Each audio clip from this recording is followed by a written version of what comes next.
Ustadz, saya ingin bertanya, apa itu ilmu tasawuf Ustadz dan apa hukum mempelajari ilmu tasawuf ini Ustadz? Ya,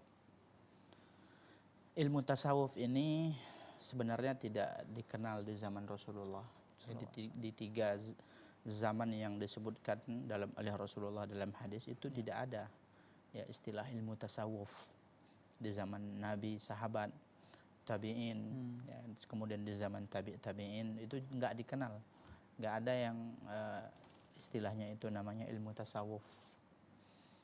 Nah, ilmu tasawuf ini menurut sebagian para ulama disebutkan oleh Dr. Ihsan Ilahi Zahir dalam kitabnya At-Tasawwuf wa Mansya'uha. Beliau menyebutkan bahwasanya pertama kali terjadinya tasawuf ini itu terjadi di Basrah. Ya. Terjadi di Basrah di Irak, yang awal dari tasawuf ini adalah sikap berlebihan. Ya, sikap berlebihan dan sikap yang mengarah kepada kezuhudan serta penyucian jiwa yang berlebihan. Ya, sehingga melahirkan ya perbuatan-perbuatan yang ya mengarah kepada ghulu, ya, berlebihan zuhud, kemudian juga berlebihan dalam hal-hal pensucian jiwa, ya, zikir, ya, zikir maksudnya di sini bukan zikir seperti yang dicontohkan oleh Rasulullah Shallallahu Alaihi Wasallam. Nah, tasawuf ini adalah suatu ajaran ya yang menanamkan ya pensucian jiwa, ya, karena memang kata tasawuf itu ya sebagian ulama berpendapat bahwasanya diambil dari kata-kata suf, ya. Suf itu adalah kain wol. Jadi di antara ciri-ciri orang tasawuf ya ketika ajaran ini pertama kali muncul adalah mereka tidak mau menggunakan pakaian-pakaian yang kelihatan bagus. Mereka menggunakan kain baju-baju yang tebal dari wol, ya, dari kambing itu. Kemudian mereka berusaha menampakkan kezuhudan dan tidak ada sedikit pun raubah keinginan kepada dunia, ya, dengan berjalan menampakkan lemah, lesu, kemudian ya butiran-butiran tasbihnya, ya. Nah, jadi ini sebagaimana kita katakan dari awal, ya, ajaran seperti ini tidak dikenal di zaman Rasulullah Shallallahu Alaihi Wasallam. Dan pada hakikatnya ya tasawuf ini memiliki beberapa memiliki beberapa hal-hal yang tidak sesuai dengan ajaran Rasulullah. Ya, memiliki beberapa kesalahan. Ya, di antaranya adalah yaitu mereka tersebut dalam beribadah kepada Allah hanya mengandalkan mahabbah saja. Ya, jadi ketika beribadah kepada Allah ya hanya mengangkat dan mengedepankan masalah cinta kepada Allah tanpa ya menghiraukan masalah khauf, takut dan raja, harap. Ya, padahal seharusnya mahabbah, ya, khauf, takut, cinta, rasa harap ketika kita beribadah kepada Allah itu harus ada. Jadi bahkan para ulama mengatakan man abadallah bil mahabbati wahdaha fahuwa zindiq, ya. Barang siapa beribadah kepada Allah dengan hanya mengandalkan mahabbah saja, dia bisa jatuh kepada perbuatan zindiq.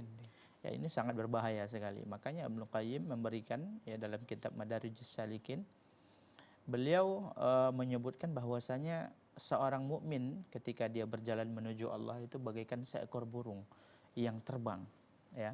Kepalanya itu adalah mahabbah dan sayapnya adalah khauf dan roja, sayap kiri kanan, ya, sayap dari burung tersebut. Ini perkataan Ibnu Qayyim adalah khauf dan roja, kepalanya mahabbah.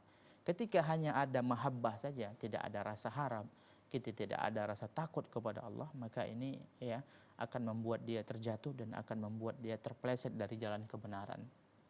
Kemudian ya tasawuf ini ya memiliki juga beberapa sifat hulu kepada wali, ya, kepada orang-orang, kepada syekh mereka. Bahkan mereka tersebut lebih mengutamakan, mengkultuskan dan mereka lebih memilih untuk mengamalkan zikir-zikir yang diajarkan oleh ya guru-guru dan syekh mereka.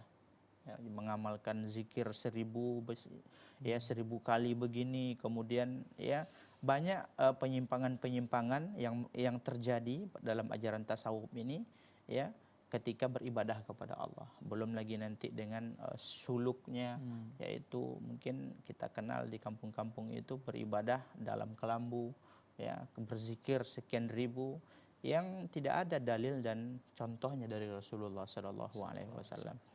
Kita ya sekali lagi kita jangan sampai salah paham dengan apa yang kita katakan. Saya bukan melarang berzikir. Yeah. Ya, saya menganjurkan berzikir, akan tetapi lakukanlah dengan cara yang dicontohkan oleh Rasulullah. Karena zikir itu ibadah. Ya kita nggak bisa ya sembarangan ya. Kalau orang-orang mengatakan ya saya beribadah di kelambu, ya kemudian berzikir sekian, itu sudah ya melakukan atau sudah membuat cara yang tidak pernah diajarkan, yang tidak pernah dibuat oleh Rasulullah. Maka ini ya salah satu harus kita pahami. Ya, jangan sampai kita menyelisihi apa yang tidak pernah diajarkan oleh Rasulullah SAW. Kemudian di antara apa yang mereka lakukan adalah ya dalam berzikir ya, dan karena ini memang yang banyak kita lihat dan ini banyak masih terjadi pada saat ini, yaitu ketika berzikir mereka menggunakan ya alat-alat musik, nyanyian dan tarian-tarian, bahkan ya tarian-tarian zikir dan ritual-ritual zikir itu tidak luput dari ya andil para wanita ya yang kadang sampai, dan itu memang mungkin ya bisa kita lihat mungkin kalau di Indonesia mungkin tidak kita lihat, tapi di negara-negara lain yang di situ sufi dan tasawufnya itu sangat kental, maka ini akan kita temukan. Ya silakan cek di YouTube bagaimana ya orang-orang sufi beribadah, dan mereka menghalalkan ya musik serta tarian, dan mereka itu menganggap zikir kepada Allah, dan ini tentunya ya suatu penyimpangan yang tidak tepat. Ya. Kemudian ya yang lainnya diantaranya adalah sebagaimana yang kita singgung tadi, sikap hulu mereka terhadap ya kiai dan orang-orang yang mereka anggap saleh. Ya demikian. Jadi kesimpulannya tasawuf ini ya sebaiknya tasawuf ini adalah ajaran yang mengandung penyimpangan dari dari sunnah, dari ajaran Rasulullah, maka tidak boleh kita pelajari. Ya, orang mengatakan ya kita tidak bisa sampai kepada Allah kecuali dengan tasawuf, maka ini tidak benar. Ya, karena sebagaimana kita katakan ya di zaman Rasulullah, sahabat dan tabi'in itu tidak ada istilah namanya ilmu tasawuf. Demikian, wallahu a'lam.